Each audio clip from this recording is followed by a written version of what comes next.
Today we are making American Chinese chicken, that's what we call it. It is a sweet and sour chicken that is batter fried. I've already diced up my chicken. I'm doing about 10 pounds today, way more than we need for one meal. But it is a meal that freezes well, and it's one of my children's favorites. It's just a pain to make. It makes a lot of dishes, a lot of mess. My hands are covered in stuff.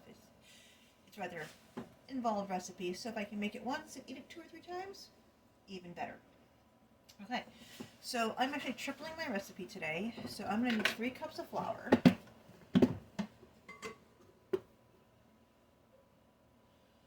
One, 2, and 3. So 3 cups of flour into my bowl. My recipe now calls for 2 tablespoons of cornstarch, which means I'm going to need to triple that. So it's going to be 6 tablespoons. So 6 tablespoons of cornstarch right into the bowl here. 2, 3, 4, 5, 6. Alright. Next, my recipe calls for 1½ teaspoons of baking powder. Tripled, that's going to be 3, 4, 4½ teaspoons. So, my little handy dandy thingy here goes just for. Max I can do here. I'll do it at 2.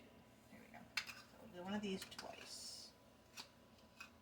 1, 2, and then we need a half. Nice little handy thing I got from Pampered Chef.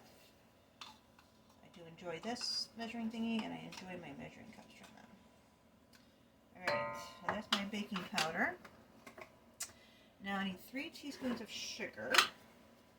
I'm just going to reuse this. Alright. So there's 3 teaspoons of sugar. I need 6 eggs. Sorry, my eye is itching me. Alright, 6 eggs. 1. Usually I have a helper for this job. 2, 3, 4, 5, 6. Whenever I have a child that says, why do I have to do fractions? I mean, what's the purpose of this? I'm never going to use this in my life. Give them a cookbook. Tell them to double the recipe, triple the recipe, half the recipe. Okay? Great use of fractions. It's practical. And then they're like, oh, I guess I will use fractions in life. Well, man, I do use a lot of. Alright, now I need a ½ teaspoon of vegetable oil, which I have to go over here and get. Since that's going to be triple, it'll be 1½ teaspoons. Adjust my little thingy here to the spot. This is 1½.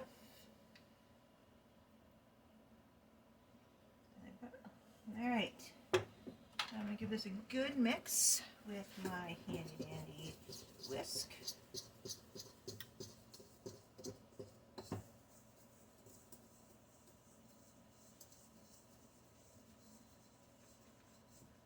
And I do like to add water to mine, so I'm going to get some water here.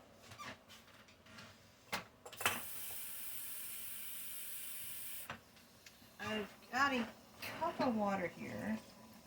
I don't remember how much water the recipe calls for, but I do know I need to make a batter.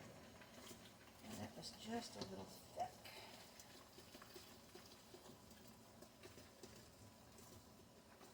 So this is what it's starting to look like. There's something stuck in the whisk. Spoon might have been a better idea.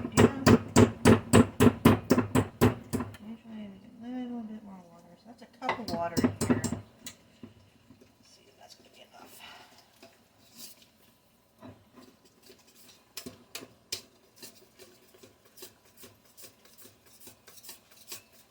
Usually I use my KitchenAid for this, but I do it by hand today. Now I remember why I use my KitchenAid.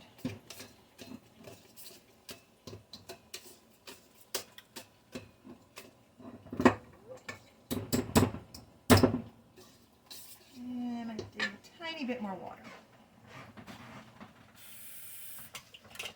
I got another 1/4 of a cup of water here. I'll put a tiny dash of that. So I want to make a batter that I can coat the chicken with. So it needs to be loose enough to do that. Turn my oil up here a little bit higher. I had my oil starting. You can use vegetable oil, any oil that you like to use. Today I'm actually using Crisco, just because I had a thing of Crisco that I had bought a while ago for a recipe and needed to get it used up. So I don't know, let's take a way to use it up and get it out of my cupboard. It's a little bit past the use by date, but that's only a suggested use by date. And it smelled fine, it looked fine, and there's probably enough preservatives in it to keep it fine. Alright, so now we have a batter, kind of looks like this. Let me get these ingredients out of the way. I have some more work room here. Oh. So I was saying this is one of my kids' favorite foods. Well, we used to buy like Chinese chicken, sweet and sour chicken, from Chinese restaurant all the time. That gets expensive quickly, especially when you have a large family. At the time I was feeding 6 kids, no, at that time 4 kids. Mom, Dad, you go through a lot. So I had a friend who I went to her house one day, and she served this for dinner. It was wonderful. I was like, you know, I can make this. So I watched her make it. I learned best by watching people. That's why I love watching YouTube videos. And then I started doing it for my family. One of their favorite meals. Came in especially handy when we moved from living in a city to living in the middle of nowhere. We're back to living in a city again, so I guess technically I could order Chinese food if I wanted. But once again, it's the price. I can make it at home. I can make it cheaper. I can make way more of it. Do we still order sweet and sour chicken once in a while? Heck yeah. Okay. Just so I can make it. If I can make something, I do. Alright, so my oil's pretty hot here. Let me just point this down a little bit. And, this recipe. My oil is in a cast iron Dutch oven. And pretty much the only thing I use this up, I have a dog by my feet here. The only thing I really use this for is frying as a deep fryer. I find that the cast iron, I don't get splatters. It's deep enough that I can put oil in it and it doesn't splatter up at me. It also holds the heat, I think, more evenly than just a stainless steel pan. And this is not a recipe you want to do in your fryer because it's going to make a mess and you're going to have to change the oil out. I have tried doing it in a fryer before. That's why I say don't recommend doing it in a fryer. Alright, I have a big bowl of chicken here. And let's pull out. This is the best thing ever I got for Chinese chicken night. Bought it at a Asian store. It is great for scooping out the chicken. And then what I like to do is my oven's going to beep here for a second.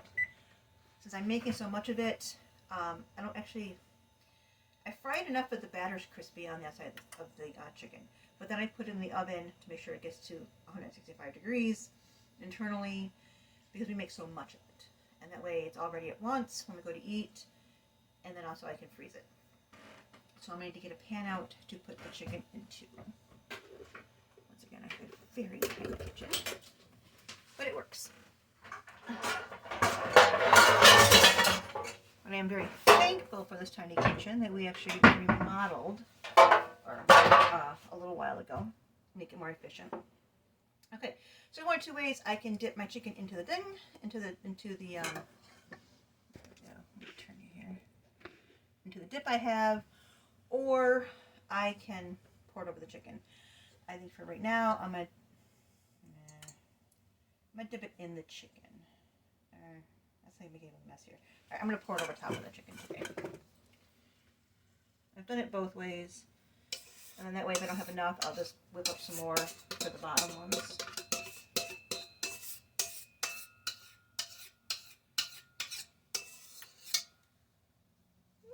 Alright, so now my chicken is coated. I try to do this having a dipping hand and a fishing out hand. That way only one hand gets filthy. This is going to be the hand because I'm right-handed. This one makes better for the using the scoop to scoop it out. So we're just going to make sure our chicken is coated. And I'm going to, let me see, move this camera a little bit.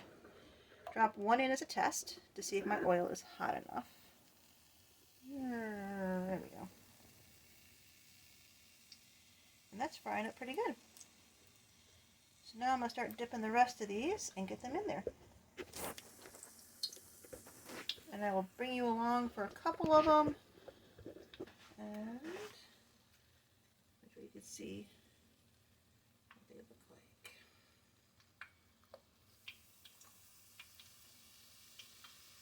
Now when I do this Chinese chicken and I'm cutting this chicken, I do like to have it partially frozen. I find it much easier to cut than raw chicken. And then I'm going to make a sauce for this. And the sauce has pineapple, cornstarch, ketchup, vinegar, and brown sugar in it. And it's one of my favorite, kids' favorite red sauces. Or a dipping sauce. You know, this is like a totally not good for you meal. I mean, we got a lot of eggs going on here. We got a lot of oils, sugar in the dipping sauce. So usually, when I do make a bunch of it, it's on a weekend, maybe once every 2 months, and then I'll save it for a quick meal day. Or I have the one son who's this is his favorite meal. If he's just had a awful day at school or whatever, I'll pull this out for dinner. I'll make him a little bit, and you know, look to say, "Hey, Mom loves you." And let's give this a stir. These are pooping up really nice. Let's see if I can bring it. So it's gotten a nice little poop on there. We're going to get a little bit of golden brown. So I've got my dipping hand and my scooping hand. And it would probably take me about a half an hour to actually get all this chicken cooked. So the kids are being very patient. They're staying out of the way because they know what's for dinner tonight.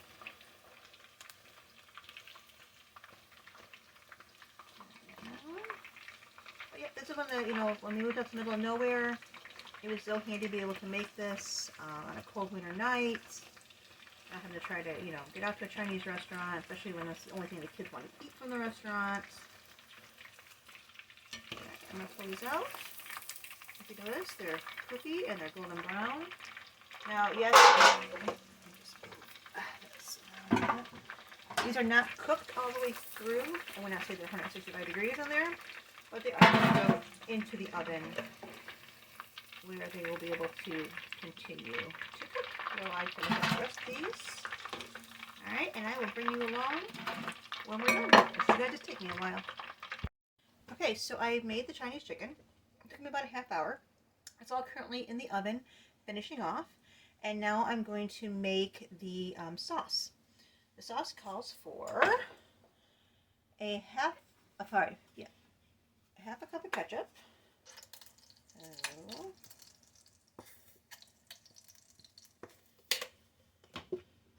spatula here. Scrapey. Okay, so we have a half a cup of ketchup in there. And it needs a cup of vinegar.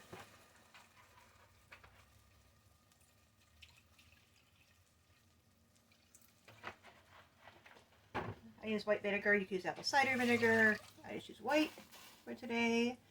A cup of brown sugar. Like I said, not the best meal in the house, but it is good for those days that I want to give everybody a little bit of a treat. We don't actually eat this all that often. And how much sugar? I need a cup.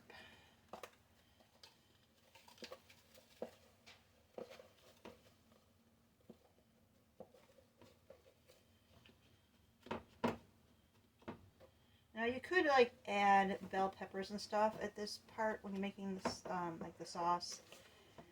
My kids don't like bell peppers, so we just don't. Alright, now you have a cup of brown sugar. And then we need 2 tablespoons, it would be 4 tablespoons of cornstarch. That'll help thicken it.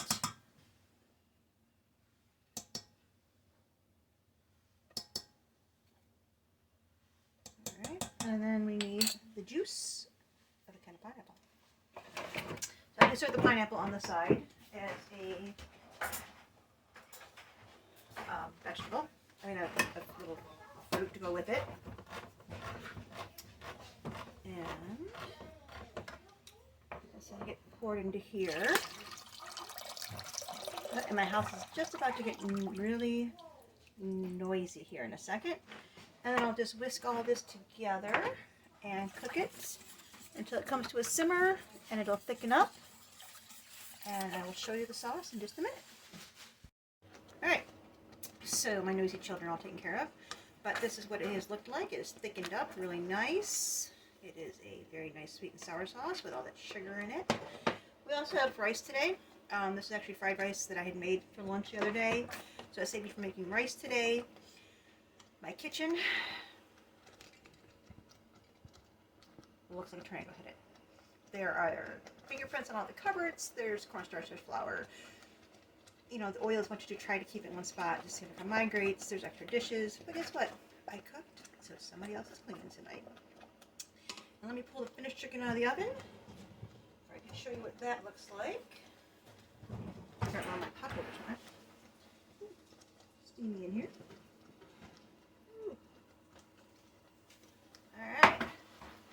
So here is our Chinese chicken.